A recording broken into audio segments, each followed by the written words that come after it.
لرضا الله وبشفاعة رسول الله. الفاتحة. أعوذ بالله من الشيطان الرجيم. بسم الله الرحمن الرحيم. الحمد لله رب العالمين الرحمن الرحيم مالك يوم الدين. إياك نعبد وإياك نستعين اهدنا الصراط المستقيم صراط الذين أنعمت عليهم غير المغضوب عليهم ولا الضالين.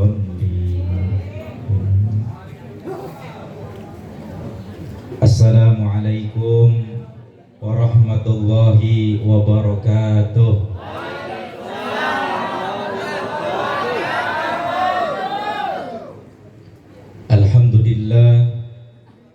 Alhamdulillahilladzi arsala rasulahu bil huda wa dinil haqq liyudhhirahu 'ala dini kullihi wa kafa billahi shahida. Ashhadu an la ilaha illallah wahdahu la syarika lah wa ashhadu anna sayyidana Muhammadan abduhu wa rasuluhu la nabiyya ba'dah. Allahumma fassalli wa sallim wa barik ala sayyidina Muhammadin wa ala alihi wa sahbihi ajma'in, amma ba'du. Yang sama-sama kita hormati, kita muliakan segenap para alimil ulama, para tokoh masyarakat, para sepuh bini sepuh, para kiai, para tuan guru, para asatidah, para ustadzah, terlebih guru-guru kita yang hadir pada kesempatan malam yang berbahagia ini. Di antaranya Al-Mukarram wa Al-Mutahram Bapak Ustadz Angga, kemudian Bapak Ustadz Amil Imron, Bapak Ustadz Dio, Bapak Ustadz Labib Taftazani, Ustadz Ade, beserta seluruh para ustadz-ustadz yang lain. Kita doain mudah-mudahan guru-guru kita biar pada sehat panjang umur, diberikan keberkahan kehidupannya oleh Allah Subhanahu wa Ta'ala. Sama-sama kita hormati aparatur pemerintah baik sipil maupun militer, terlebih bapak-bapak RT dan bapak RW. Alhamdulillah RT RW-nya hadir semua. Bapak RW Muhammad Dedi, ini RW terkeren se-Jabodetabek. Sebab cuma dia doang jadi RW punya juru bicara. Doain mudah-mudahan Pak RW biar sehat panjang umur, banyak rezekinya, banyak jobnya. Jangan Bapak RT 01 Bapak Rahmat, Bapak RT 02 Bapak RT Marjuki sekaligus MC. Ini dia RT juga, MC juga, gacor banget. Ini mah jadi anggaran orang kemana-mana, ke dia lagi, ke dia lagi. Bapak RT Sulaiman, kemudian Bapak RT 04 Bapak RT Samsuri, Bapak RT 05 Bapak RT Saiful. Ini gue nyebutin RT dong sampai besok rumahnya nih. Ini rumahnya disambutan, nyebutin sambutan doang. Ini gue ceramah. Ketua DKM Sabilul Mutakin Bapak Haji Murdani, kemudian Ketua Taklim Sabilul Mutakin Bapak Dimas Wicaksono, Kedua Majelis Musyawarah Bapak Suparyono. Nih, alhamdulillah masih bertahan. Emang kalau tua pengajian mah jarang yang mau, Pak. Beda sama ketua dewan. Ketua dewan mah baru setengah periode gak udah diorak-orak. Kalau ketua majelis taklim mah Bu, kalau belum mati belum diganti. Doain baik, mudah-mudahan biar panjang umur, biar dia baik terus ketuanya. Kemudian segenap keluarga besar Majelis Ribatul Mustofa, Majelis 85, kemudian Majelis Sabilul Mutakin. Terlebih untuk ketua pelaksana yaitu Bapak Wiro Musyanto, Dewan Musola Bapak Haji Tarwi, kemudian Hadroh Ribatul Mustofa, dan seluruh para jamaah Bapak Ibu adik-adik yang mudah-mudahan dirahmati dan diberkahi oleh Allah Subhanahu wa Ta'ala.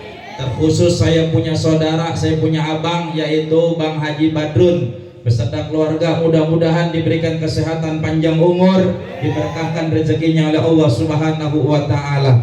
Puji syukur alhamdulillah malam hari ini kita dapat hadir dalam rangka mempererat silaturahim sekaligus memperingati daripada Maulid Nabi besar Muhammad sallallahu alaihi wasallam. Mudah-mudahan kumpulnya kita di tempat ini, saben tahun kita ngadain acara Maulid, ini menjadi sebab dan wasilah nanti kita bisa sama-sama kumpul di dalam syurganya Allah Subhanahu wa taala. Salawat teriring salam semoga tetap tercurah limpahkan kepada Nabi besar Muhammad sallallahu alaihi wasallam alladzi qad akhrajan nas minadh-dhulumati ilan nur.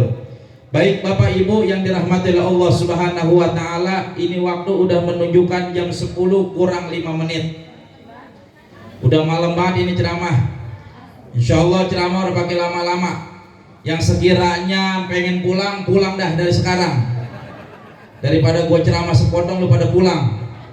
Ayo kalau mau pada pulang, pulang dah dari sekarang. Tapi gua udah jamin di tengah jalan kalau terjadi apa-apa jangan salahin saya. Ya, jangan salahin saya. Sudah pulang lagi saya bisa lain.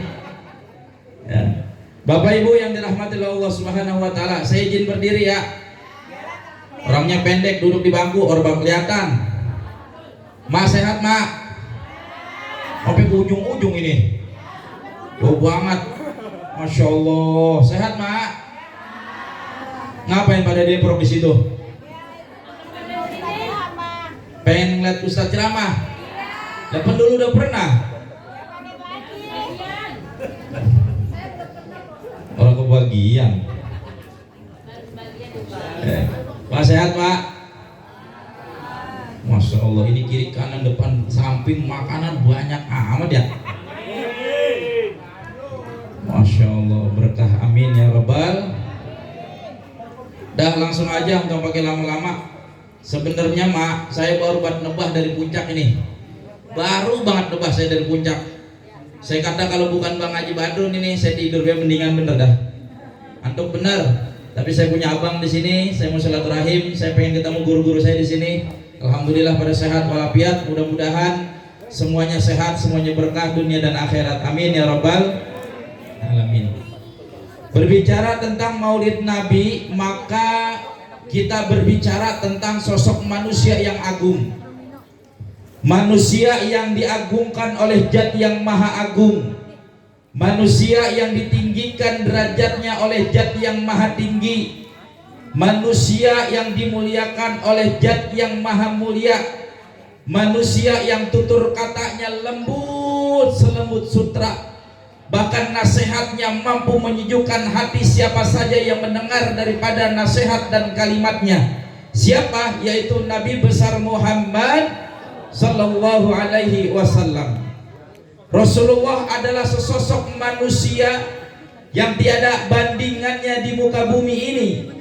Bahkan dari segi kemuliaan, pernah malaikat Jibril alaihissalatu wassalam menyampaikan berita ini kepada Rasulullah. Bahkan hal ini termaktub di dalam hadis baginda Rasul yang diriwayatkan oleh istri tercintanya, yaitu Siti Aisyah radhiyallahu anha.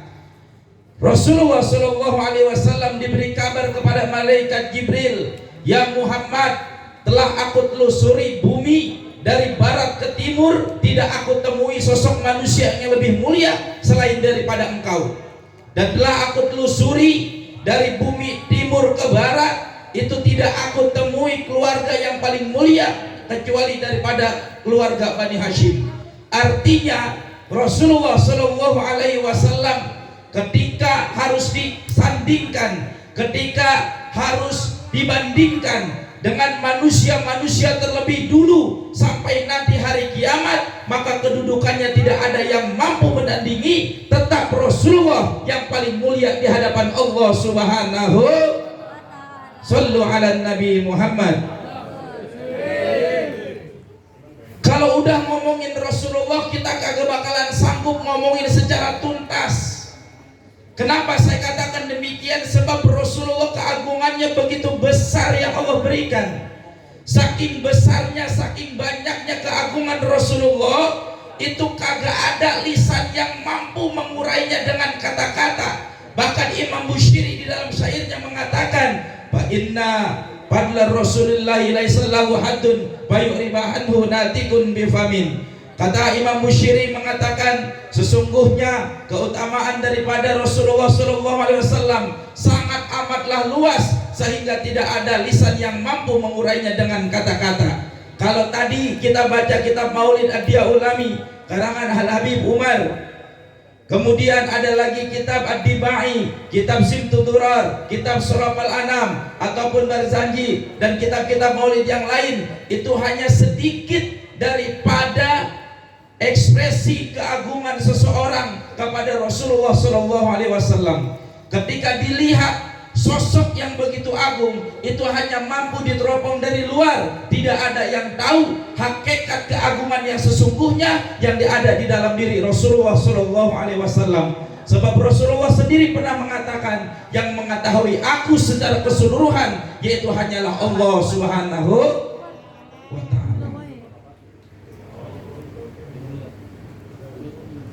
Ini panggung goyak-goyak kan rumor ini ya. Orang kali ya. Saya minum dulu boleh orang mak? Saya mau udah tahu nenek-nenek kan pengen dengerin saya katanya lucu. Sengaja malam hari ini mas saya mau orang pengen lucu-lucu. Bismillah.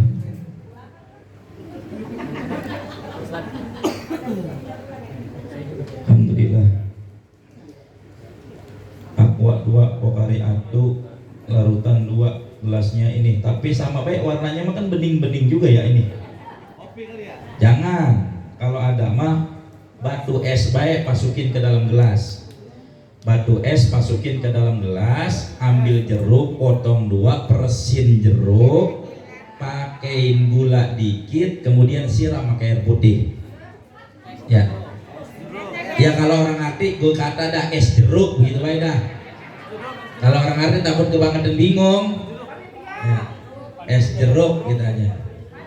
Kalau ada ya, kalau kagak ada ya kagak apa-apa.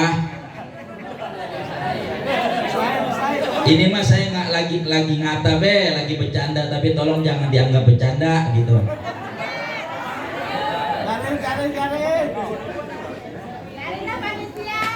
Bapak Ibu yang dirahmati Allah Subhanahu wa Ta'ala.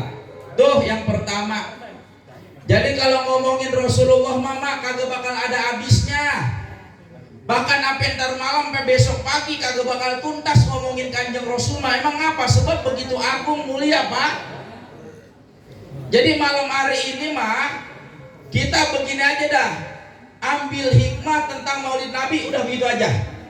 Sebab kalau kita mau ngomongin Rasulullah, itu nanti kita buka aja kitab Syama'il Rasul, di mana itu dijelaskan bagaimana Rasulullah kemudian keseharian berperilaku, bertutur kata, bersikap, bahkan dari keutamaan-keutamaan yang ada di dalam diri Rasulullah itu diceritakan secara tuntas.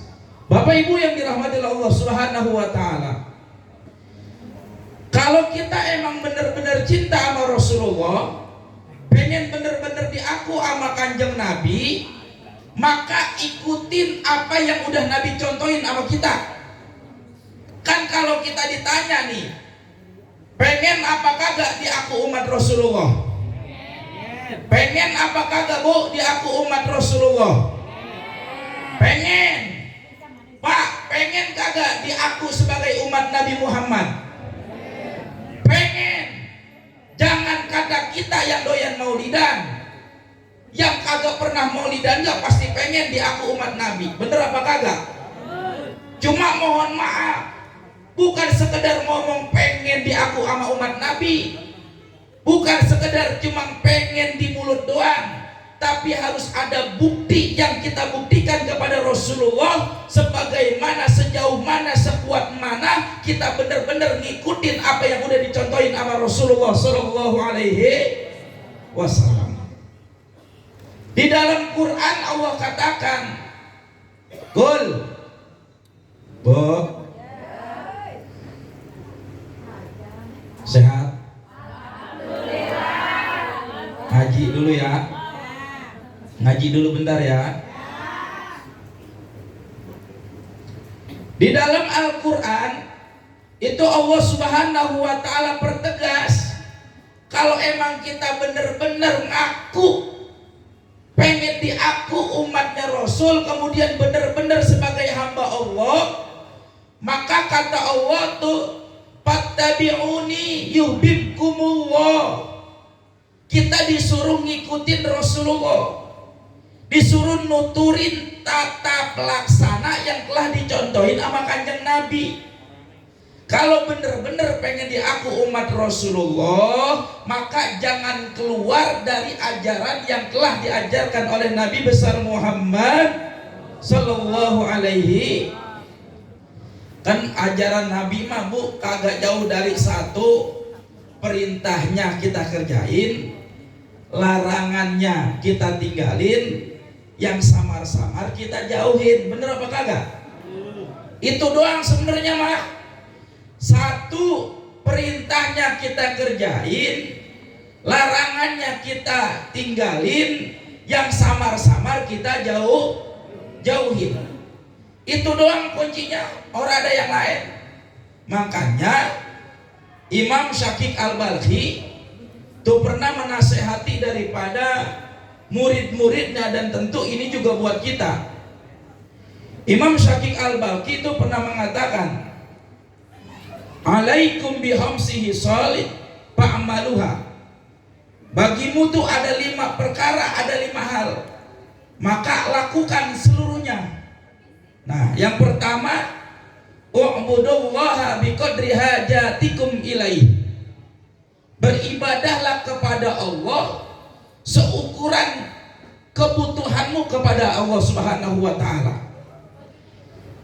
Jadi kalau kita benar-benar ngaku umat Nabi, pengen diaku sama Rasulullah, kemudian pengen benar-benar diaku sebagai hambanya Allah, maka kata Imam Syafiq Al-Balkhi, beribadahlah kepada Allah seukuran kebutuhan dirimu kepada Allah Subhanahu wa ta'ala. Sekarang saya tanya, kita sebagai makhluk tentunya butuh apakah gak sama Sang Khalik? Bu, kita sebagai manusia kira-kira butuh Tuhan gak bu? Butuh. Kita butuh Tuhan, kita butuh Allah. Nah makanya kalau kita benar-benar butuh Allah, yang pertama ibadahnya kudu mantep. Ibadahnya jangan ditinggalin, terutama sholat. Jangan tiap tahun ngadain maulid, genengan subuh mah ketinggalan lagi baik. Bener apa kagak? Maulid hampir tiap malam, genengan sholat jamaahnya mah orang pisan. Lalu mau maulid cuma yang lu contoh siapa?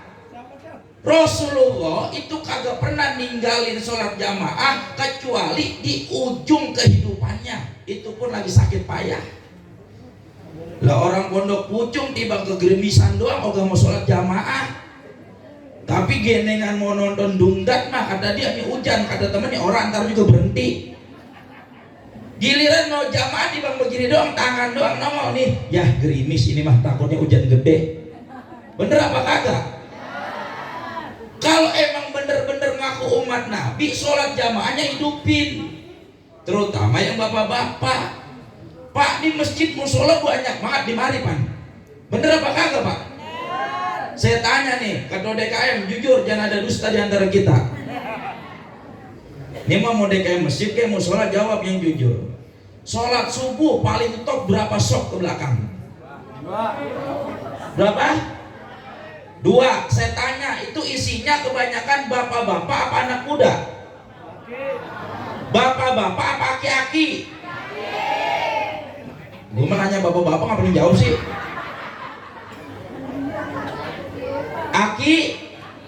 Aki-aki. Lah ini maulid malam ini nih, kita datang nih rame-rame nih, yang muda. Ntar gue dulu, sabar yang tua, harus sabaran amat sih. Nih yang muda nih pada datang maulid, yang bapak-bapak datang, yang aki-aki datang. Lah kan maulid begini mah orang wajib hukumnya. Bener apa kagak? Iya, datang maulid begini mah kagak wajib. Cuma sangat dianjurkan. Emang apa? Sebagai bentuk ekspresi cinta kita sama Kanjeng Rasul, kita girang dengan harinya, hari lahirnya Rasulullah Shallallahu Alaihi Wasallam. Yang wajib mah besok pagi subuh, besok pagi subuh,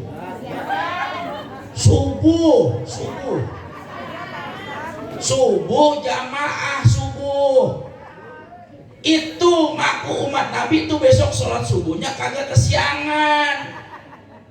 Ya mak, bapak pulang maulid besok pagi subuhnya bangunin.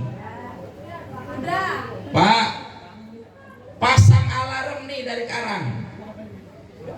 Rentetin tuh alarm 03 kok 30 03 45 04 00 04 15 04 25 04 30. Kalau emang kagak kedengeran, nih tempelin di kuping, lakban di kuping di pegang.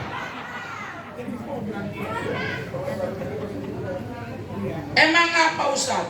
Mohon maaf ibu bapak, kenyiriin orang yang beriman yang bener-bener mah gampang. Lihat deh sholat subuhnya, bener apa kagak? Tuh kalau masjid pak, sholat subuhnya penuh, itu orang-orang di luar kita pada geger ketakutan. Emang apa? Mohon maaf ibu bapak yang dirahmati oleh Allah, ternyata pak, orang itu berhasil suksesnya bisa dilihat seberapa disiplinnya dia melaksanakan sholat subuh berjamaah di masjid ataupun di musola. Pak, tuh saya kadang-kadang kalau sholat subuh suka ngider. Sesekali saya lihat tuh di Masjid Al-Hakim BSD. Itu Pak, Bu, mohon maaf nih, jam 4 pagi itu mobil udah penuh sama parkir mobil. Itu mobil di pinggir jalan udah banyak. Yang sholat subuhnya orang kaya muah.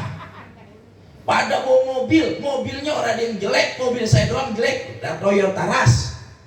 Itu yang lain Camry, Civic, Alfa, Pajero, Fortuner, pokoknya jarang banget saya lihat. Avanza jarang, Xenia jarang. Itu mobil-mobil bagus semua. Berarti itu orang kaya lebih paham daripada kita. Seharusnya Bu, kita nih yang kaya bega masih getol bangun pagi. Lah kudunya makan gua ini yang belum kaya kudu gesit. Bener apa kagak? Lah ini ngapa yang kaya gesit, yang belum kaya pada belagu banget pada mau bangun. Lah berarti mohon maaf, pengakuan kita butuh Allah itu dusta.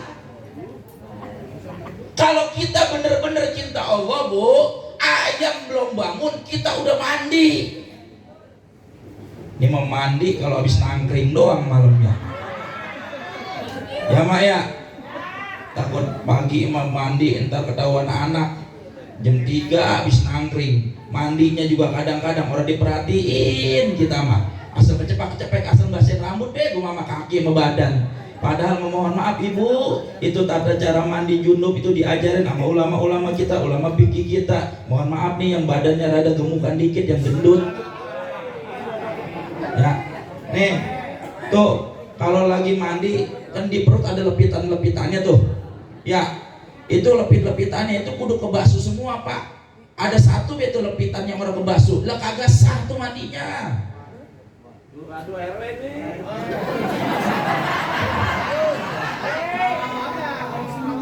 Tuh, perut ada 3 lepitan, yang 2 lepitannya kebasuh, yang satu paling bawah orang kebasuh. Lah orang sah. Makanya kalau mandi mah tuh pastikan semuanya kebasuh kena air. Ya, begitu. Lah mohon maaf ibu bapak yang dirahmati Allah. Kalau emang kita benar-benar ngaku butuh Allah, maka kudu ibadah yang baik insya Allah. Itu yang pertama. Jangan kebalik. Orang-orang kaya pada getol-getol banget bangun pagi. Kan lagu kita mah mohon maaf nih, orang-orang mari, orang sono, orang sini sama.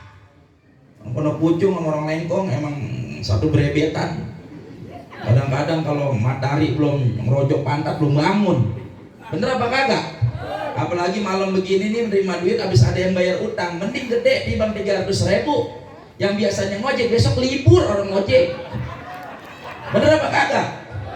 Dia kata lebih udah punya, bangun rada siangan dikit itu lagu orang kita pan. Dikasih kaya mah belum, tapi lagunya udah perak.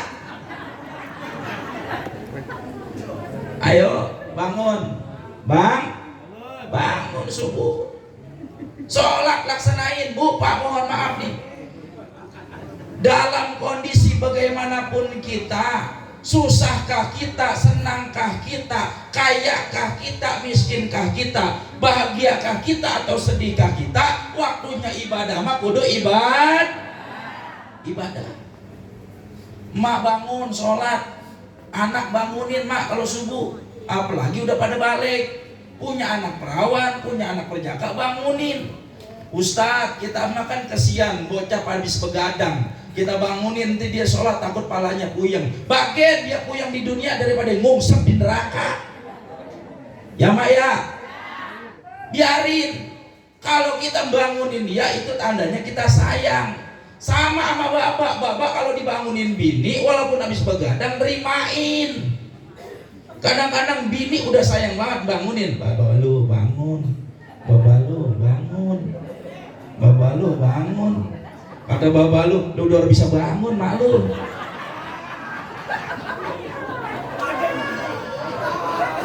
Ya maksudnya ngantuk bapak lu.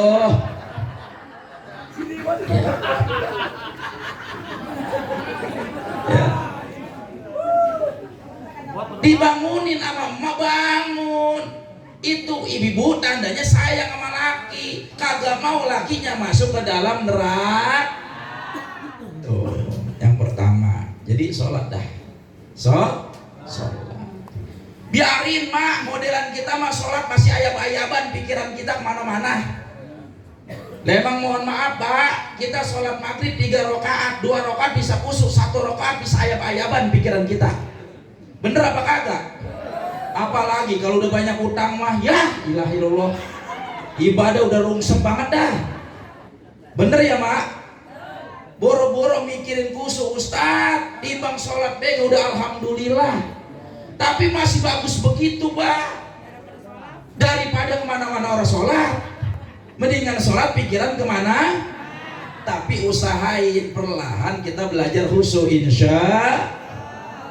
Itu yang pertama. Jadi nih hikmah maulid, kalau bener-bener pengen diaku umat Nabi, jangan pernah tinggalin sholat 5 waktu. Yang cowok sholatnya jamaah di masjid ataupun di musola insya.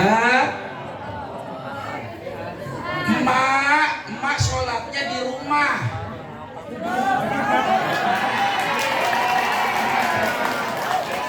Siap.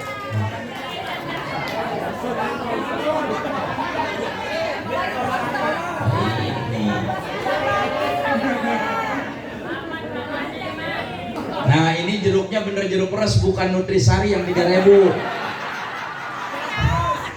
Lah kamu gua kata baik sih, pernah gua minta begitu es jeruk lah nutrisari, mending nutrisari apa jus yang diminum tenggorokan seret, dapat besok ya radang gua. Tapi ini bener-bener jeruk peres, cakep. Makasih ya panitia, biar banyak duitnya ente. Amin ya robbal. Gua tutupin lagi takut ada lalur pengen. Lanjutin orang ini. 11. Yo ceramah mau dong lagi lama-lama mau ngapain? Yang penting tadi tuh, 1 sholat jamaah ya pak. Mak sholatnya di mana? Mak sholatnya di rumah. Ya mak. Kalau bisa di rumah di dalam kamar mak. Itu lebih afdol sholatnya buat mak. Kalau babak mah di masjid di musola. Jadi kalau babak sholatnya di rumah mulu, besok jangan pakai kain, pakai bukan warna pink.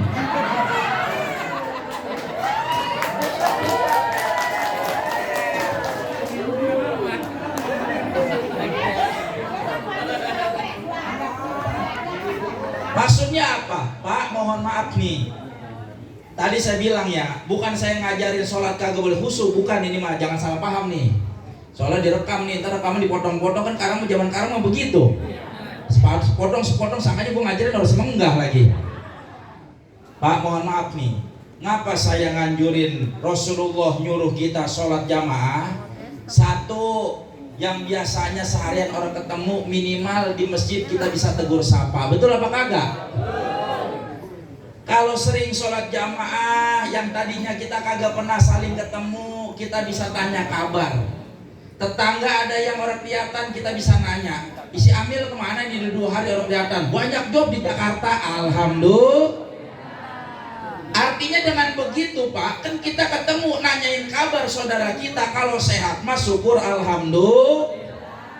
Ada orang kan yang kagak mau ke masjid muyung baik, diem baik. Ada orang yang tipikal kalau udah punya masalah diem baik dewekan. Nah ini tipikal yang begini nih yang repot Pak. Laki-laki tidak bercerita, taunya gantung diri. Naudzubillahi min. Ada laki-laki tidak bercerita, tahu-tahu di depan pintu lagi begini baik ngonekin tanah. Emang apa? Udah saking puyeng banget. Coba dia kalau sholat jamaah mah ketemu teman, ngobrol, kemudian cari solusi bersama. Kata temennya, lu mati bang belum bayaran 3 bulan, anak gua 10 bulan nunggah. Ya kan? Kata dia yang ngaduin 3 bulan, lah lu bisa itu bocah masih sekolah. Lah gue mah kalau ditanya gue besok baik, gue tanya besok hujan, gue bilang sama nama gurunya, maaf Pak Guru, karena hujan besok lagi ya. Ya begitu aja. Artinya apa Ibu Bapak?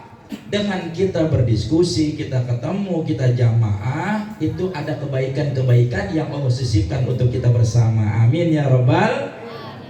Itu yang pertama, sholat. Ya. Sholat jamaah ngikutin imam. Jangan sholat jamaah pengennya duluin imam. Ada yang begitu sebab imam belum takbiratul ihramnya belum tuntas, lah dia udah duluan. Imam baru dibang Allah, lah dia udah Allahu Akbar, udah begini duluan. Lah kan duluin imam itu namanya. Bener apa kagak, Bu? Iya. Imam baca Fatihah udah dengerin. Jadi Imam Fatihah dia sibuk dewe.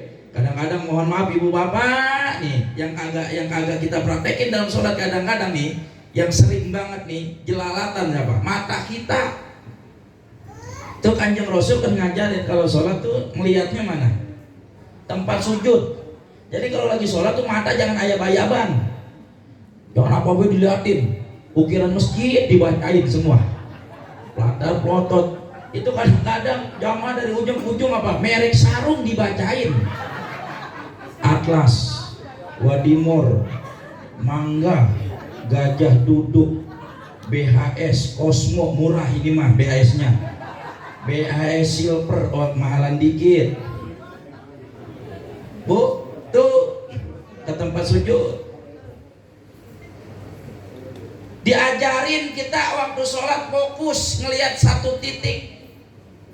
Ternyata itu ketika Rasulullah ngajarin kita sholat tuh lihat tuh tempat sujudnya. Ternyata itu ada terapi tersendiri Pak.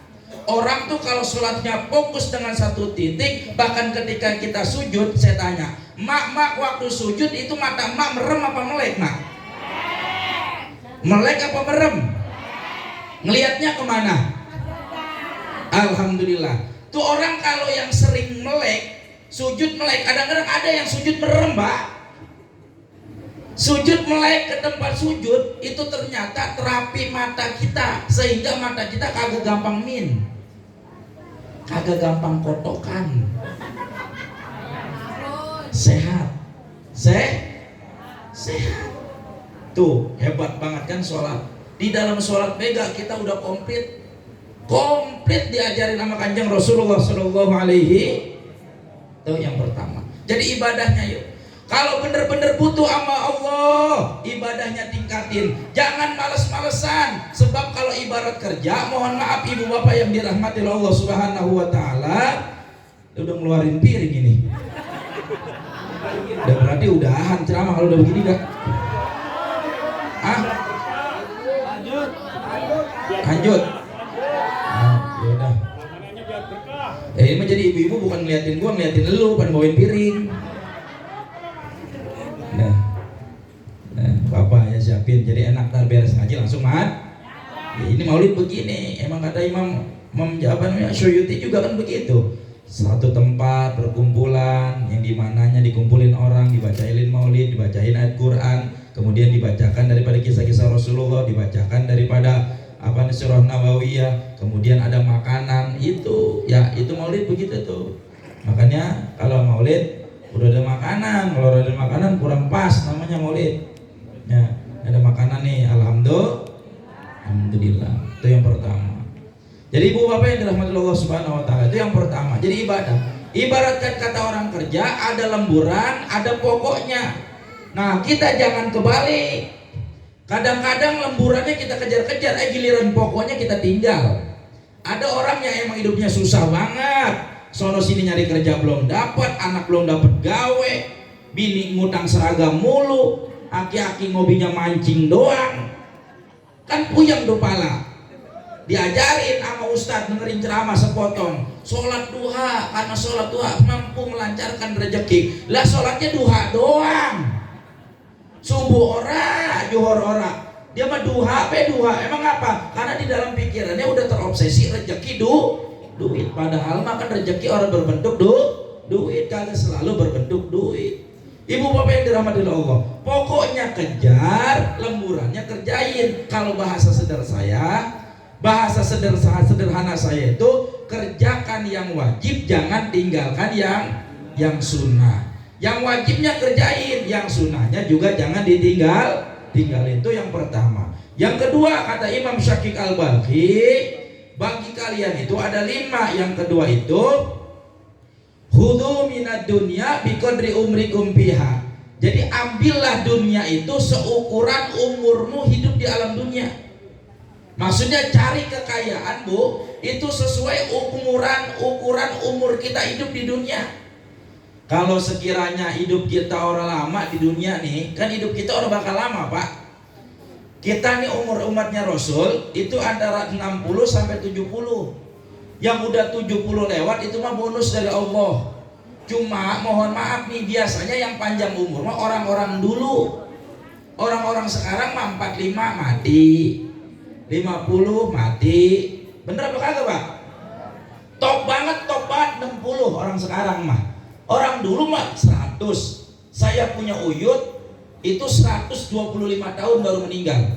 Saya punya kakek dari ibu sampai sekarang masih hidup, itu 100 tahun umurnya.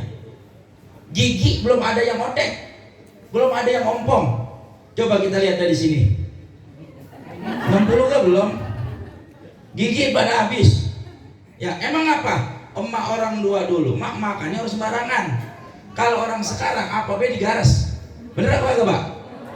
Orang tua dulu makanannya apik. Pak, mohon maaf, bahan-bahan kimia jarang dimakan. Kalau orang sekarang kan minum Pokari sama kaleng-kaleng dikeremus.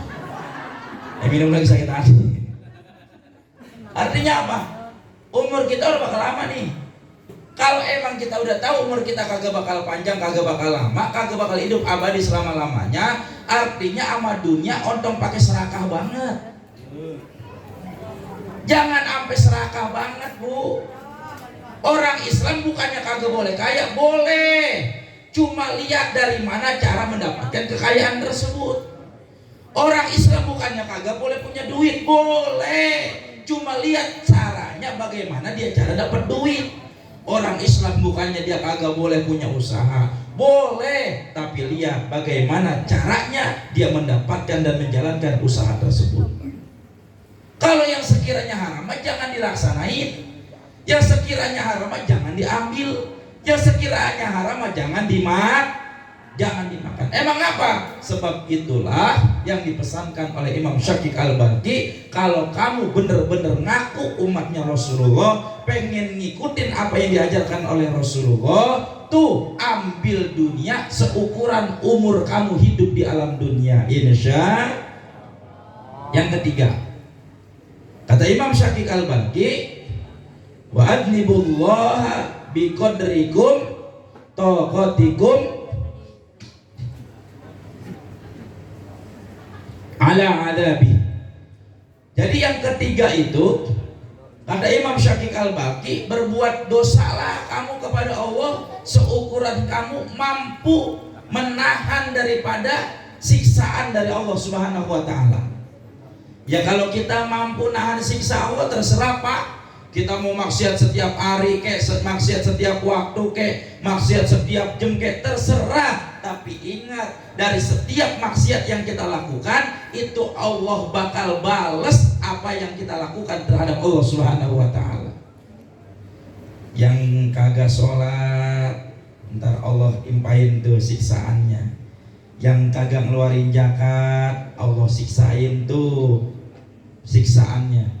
Kemudian yang kagak mau akur sama saudara, Allah kasih tuh ujian dan cobaannya, bahkan siksaannya. Kenapa? Sebab apapun bentuk maksiatnya yang kita lakukan, itu semua tidak pernah terlepas dari catatan dan pantauan Allah Subhanahu wa ta'ala. Itu yang ketiga.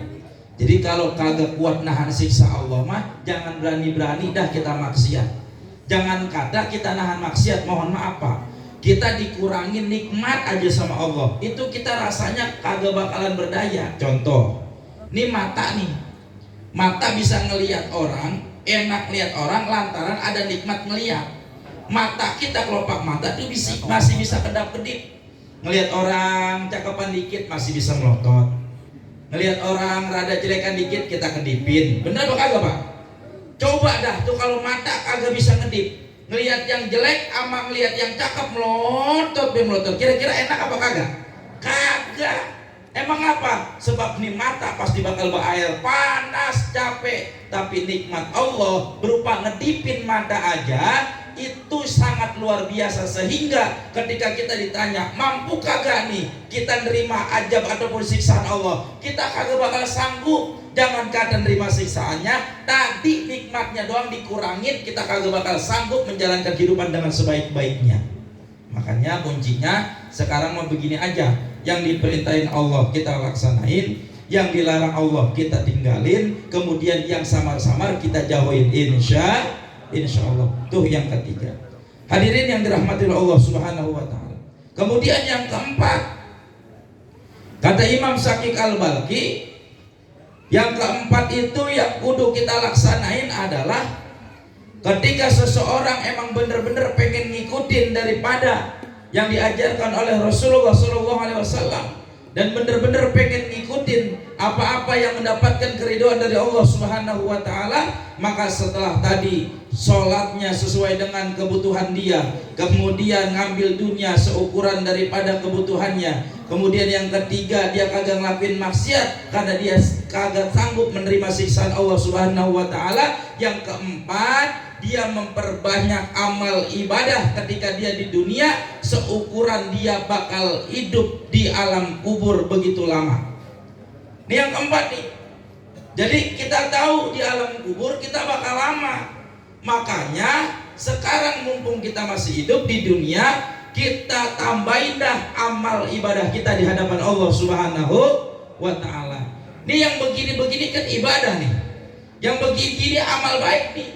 Emangnya begini kagak termasuk amal? Bu, mohon maaf nih, ibu nih datang dari rumah capek-capek, kemudian ibu rela tuh bantuin Bang Haji Badrun bungkusin makanan, kemudian gorengin tahu, kemudian masukin apa namanya tuh snack ke dalam piring, kemudian ada yang nimbang, ada yang nebang pisang sampai badang-badangannya dibawa, ya kan? Sampai ada yang muda direbus, yang tua dimatengin, ya pokoknya macam-macam dah.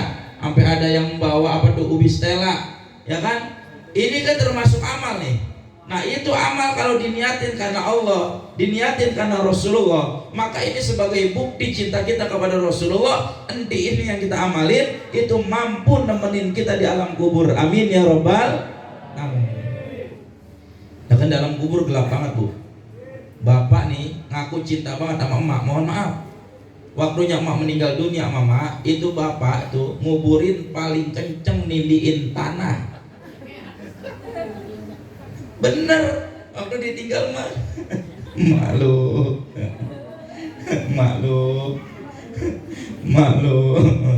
Sekarang udah ada yang nyeduin gua kopi, malu udah meninggal mah.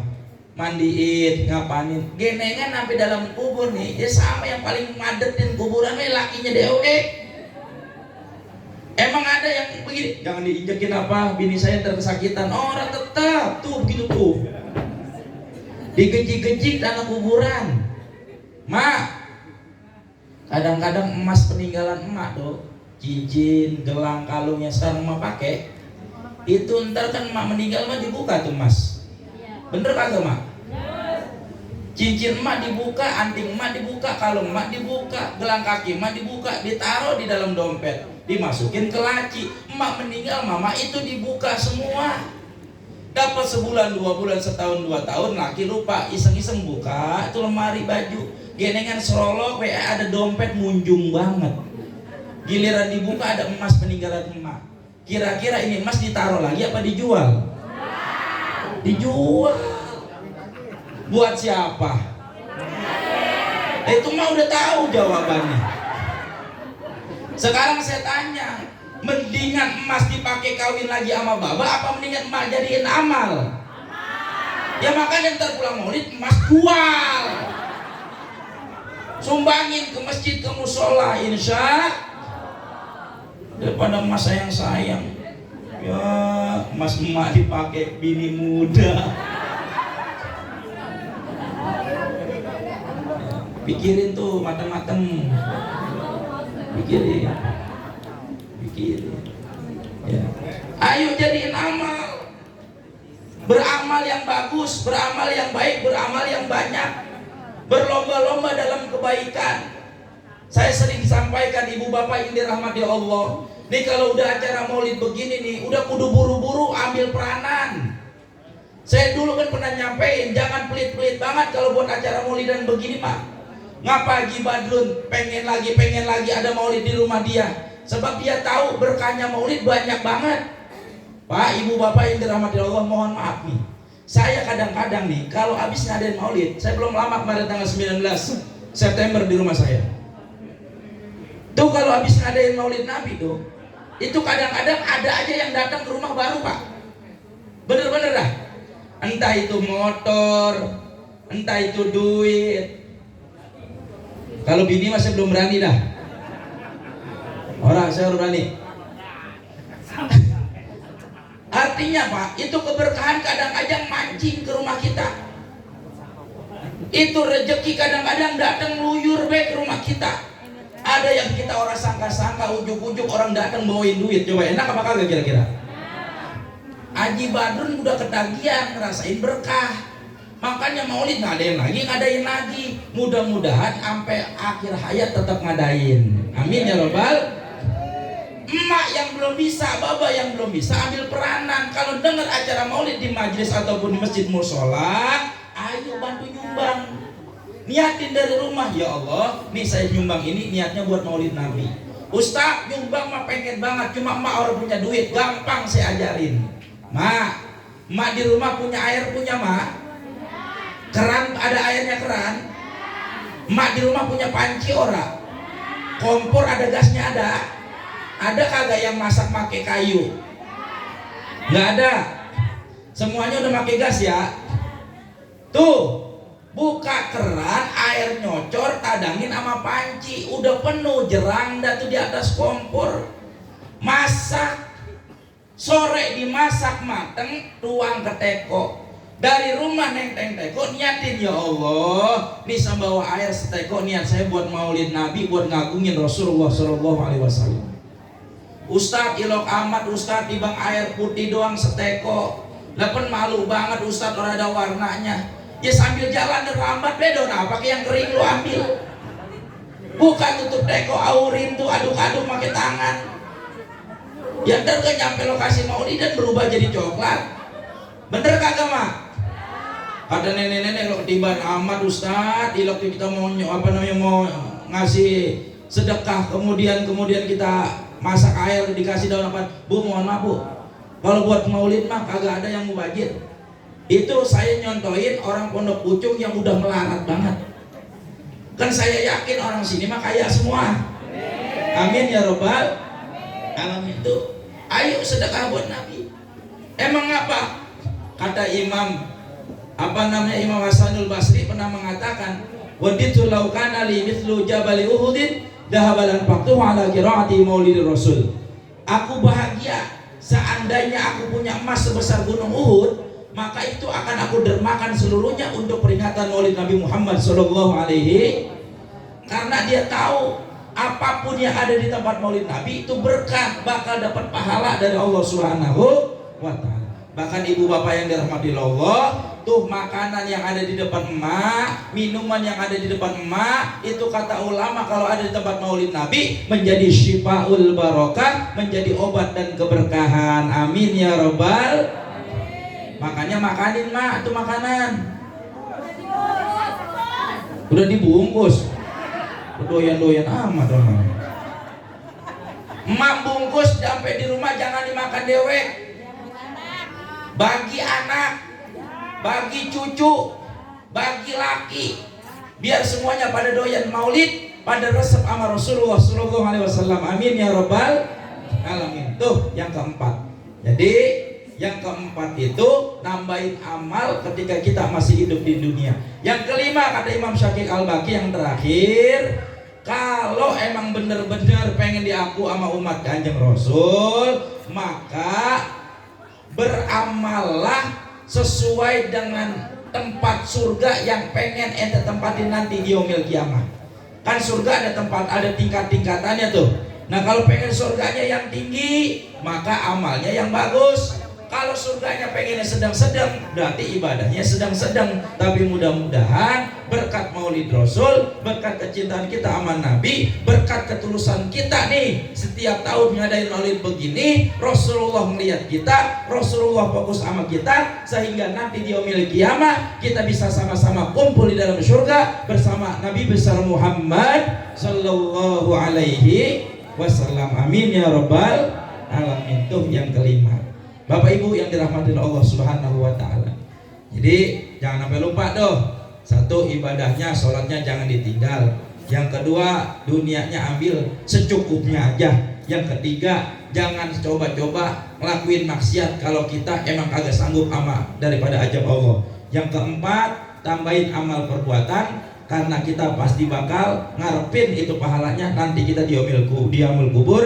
Yang kelima, kita perbanyak daripada amalan kita, ibadah kita biar mantap, sehingga kita mampu meraih kedudukan surga yang paling tinggi. Amin ya robbal alamin. Hadirin yang dirahmati Allah Subhanahu wa Ta'ala. Itu yang kelima daripada pesan Imam Syafi'i Al-Baqi. Yang terakhir yang mau saya sampaikan adalah hikmah daripada maulid juga.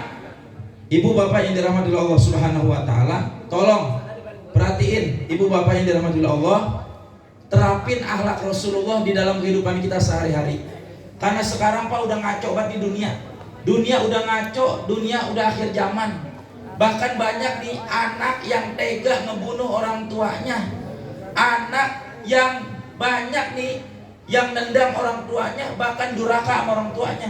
Belum lama ada anak yang lantarin orang tuanya. Bahkan kalau di media sosial itu ada anak yang tega menjarahin daripada orang tuanya. Naudzubillahi min. Jangan langsung buru-buru nyalain anak. Nih yang orang tua nih pegang dada kita, raba hati kita. Nih orang rumah nih kita kasih pan apa? Nih anak kita udah kita didik apa? Nih cucu kita udah kita kenalin belum sama Rasulullah? Tuh raba hati kita nih. Jangan nyalain anak, jangan. Emang apa? Sebab buah mah jatuh kagak jauh dari pohonnya. Kalau pohon rambutan berbuah, ya buah rambutan jatuhnya di bawah pohon rambutan. Kecuali ini rambutan di bawah kampret, bisa abur-aburan. Ya mak ya, bener apa kagak? Kalau babanya rajin sholat, insya Allah anak juga nurunin. Babanya rajin ngaji, insya Allah anaknya jadi kiai. Kalau emaknya jadi ustazah, mudah-mudahan anaknya jadi qoriah. Tapi jangan ngimpi babanya tukang judi, anaknya pengen jadi kiai. Jangan kebangetan ngimpi babanya kagak pernah sholat, anaknya pengen jadi ustaz. Jangan kebangetan ngimpi, jangan. Emang apa? Anak mah nyontoh orang tuanya. Nah, Ustaz, ilok amat saya udah tua begini, kudu jadi kiai dulu. Minimal kita kagak jadi kiai, tapi perilaku kita nyontoh perilaku kiai. Amin ya robbal alamin. Anak muda sama orang tua jangan pada jeragat jereget baik. Lu pinter S1, S2, S3, sampai kebanyakan S kepala kita geblek. Itu karena jasa orang tua. Bener apa kagak, Pak? Apalagi orang Betawi. Sama nih gue orang Betawi kalau kata bukan dari emak dari bapak, dari mana? Bener kagak, Pak? Betawi kalau bukan peninggalan emak bapak dari mana? Bener apa kagak? Beda orang Jawa, mohon maaf orang Jawa. Orang Jawa mah ulet. Bener apa kagak, Mak? Orang Jawa mah ulet. Kadang-kadang dia mani dapat duit 50.000, makan siang timbang nasi doang sama sambal ikan teri jadi. Yang penting nasinya banyak. Ya Pak ya. Tapi orang Betawi nasinya dikit, lauknya banyak. Punya duit gocap, habis pakai lagu-lagu doang. Mohon maaf. Nih, kita nih kalau bukan karena orang tua harus bisa apa-apa. Kalau bukan jasa orang tua kita kagak bisa jadi apa-apa. Jadi yang masih punya orang tua, sayangin orang tua kita, perhatiin orang tua kita sebelum orang tua kita dipanggil sama Allah Subhanahu. Ustaz, kalau mak bapak kita udah mati gimana? Ziarahin. Tiap hari Jumat datengin kuburnya, bacain Yasin. Itu di dalam kitab I'anatul Talibin dijelaskan tuh, siapa orang yang baca Yasin di atas kubur emak ataupun babaknya, maka Allah bakal ngampunin dosanya sebanyak ayat dan sur daripada huruf Yasin yang ada dia baca. Makanya saya pesan sama emak nih, sama bapak, sama anak muda, kalau lagi ziarah sama orang tua, baca Yasinnya jangan sekali-kali, jangan pelit, minimal 3 kali. Dan coba itu banda emak bapak mah dijualin baik, giliran ngaji Yasin 3 kali katanya kelamaan. Bener apa kagak? Ini penyakit kita, mohon maaf nih. Kadang-kadang jarak kita memilih-milih tempat. Nih udah tahu nih makam emaknya di sini nih, makam emaknya di sini, makam babanya di sini. Cuma di atas makam emak bapak kagak ada pohon mede. Di makam ini ada pohon mede. Dia duduknya di sini. Emang apa? Takut kepanasan katanya. Padahal mama babanya kan di sono ya. Lah dia, Pak, bukannya kata dia kagak ngeliatin, dia gak ngeliatin. Kata emaknya babanya dalam kubur begini, lah ini anak gua mau ziarah sama gua, niatnya boleh nih. Bener ya? Iya, ayo deketin. Datang, assalamualaikum, baca Yasin 3 kali balik. Itu la ilaha illallah jangan 33, Pak. Baca 1000. La ilaha illallah, la ilaha illallah, la ilaha illallah, la ilaha illallah, la ilaha illallah 1000 kali balik.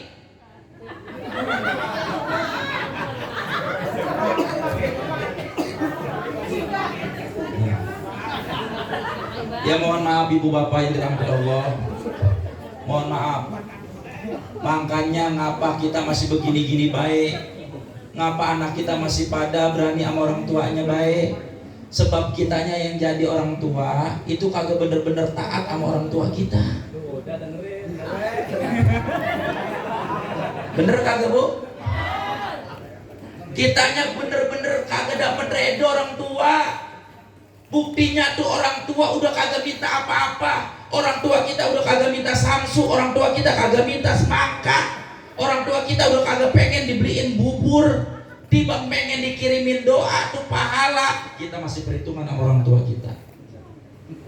Banda selebar awak, ibu anda selebar awak, tuh banda selebar jagat. Punya emak, punya babanya. Anak atuh pengen kawin, orang punya duit, geser depan, jual sama tetangga.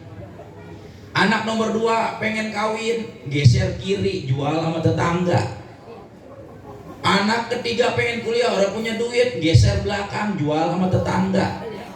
Anak bontot pengen sunat, tapi pengen ditangga dipindah dangdut, orang punya duit, geser belah kiri. Akhirnya itu tanah digono, digeser, ini geser. Lah sama orang yang dipagerin, akhirnya depan dia berin semua. Bener apa kagak? Ya Allah ya Karim. Ayo kita berterima kasih sama orang tua kita. Karena apa? Ini bukti cinta kita kepada orang tua, sebagai bukti cinta kita kepada Kanjeng Nabi besar Muhammad sallallahu alaihi wasallam. Ridallahu fi ridal walidain wa suhtullahi fi suhtil walidain. Ridhonya Allah ada di ridho orang tua, murkanya Allah ada di murka orang tua. Jangan sama orang lain mah romanya tangannya kita rebut-rebut, genengan tangan orang tua orang pernah kita cium. Bukannya kagak boleh muliain guru, boleh. Bukannya kagak boleh ziarahin wali-wali, bukannya kagak boleh, bukan, boleh baik. Cuma mohon maaf, sebelum kita adri-idran kemana-mana, sebelum tangan orang kita rebut, tuh tangan orang tua kita kalau bisa mah cium tangan bulak balik sama orang tua kita. Jarang kita. Kadang-kadang babak ada di depan rumah kita mau pergi kantor, apa dia kata? Mbak, berangkat dulu ya, Mbak. Bener kagak? Mbak, kita berangkat ya. Apa susahnya? Lu nih nandarin motor, matiin, datengin Bapak cium. Mbak, doain saya, Mbak. Ridoin saya, Mbak. Biar apa yang saya kerjain berkah buat keluarga saya, Mbak. Itu Bapak kagak ngomong, kita berangkat naik motor, mohon maaf, doanya kayak petasan parung, renceng. Lebrentet itu mendoain kita sambil di dalam kesedihan, kemudian hatinya bermohon kepada Allah, ya Allah selamatin anak saya, ya Allah berkahin usahanya, ya Allah lancarin kerjaannya, ya Allah cukupin buat keluarganya, ya Allah angkat derajatnya, ya Allah biarin bapaknya petani, mudah-mudahan anaknya mah bisa jadi TNI, amin ya robbal. Enak apa kagak kira-kira? Timbang-timbang ya ilah mau kuli sama orang baba orang mau cium tangan, memang mau ngantor mau kuli sama orang tua songong bener. Emang punya usaha ya ilah timbang buka warung doa sama orang tua udah ogah cium tangan. Genengan besok kelibat judul, kelibat pinjol, larinya kemana kalau bukan ke orang tua? Bener apa kagak? Ya Allah, ujung-ujungnya sama orang tua juga Pak. Emang apa nih? Rasulullah sumber keberkahan. Tapi sebelum kita ke Rasulullah, nih ada penyambung keberkahan siapa? Yaitu Nabi besar Muhammad Sallallahu Alaihi Wasallam. Siapa tuh penyambungnya? Yaitu orang tua kita masing-masing. Nih, metik mangga nih tinggi. Kan orang mungkin lu lambat loncat-loncatan nyampe tuh. Walaupun kata kita pengen metik, kudunya bagaimana? Tuh pakai galah, sengget pakai galah. Itu mangga kena jatuh bisa kita makan, alhamdulillah. Nih orang tua kita tuh galah buat nyambung kemana? Ke Nabi besar Muhammad. Orang mungkin buru-buru bisa nyampe ke Kanjeng Rasul kalau orang tuanya orang redoin. Nah sekarang kuncinya ibadah yang tekun sama orang tua kudu taat. Amin ya robbal. Udah paham sampai sini kira-kira? Karena udah paham sekian. Wallahul muwaffiq ila aqwamit thoriq. Assalamualaikum warahmatullahi wabarakatuh.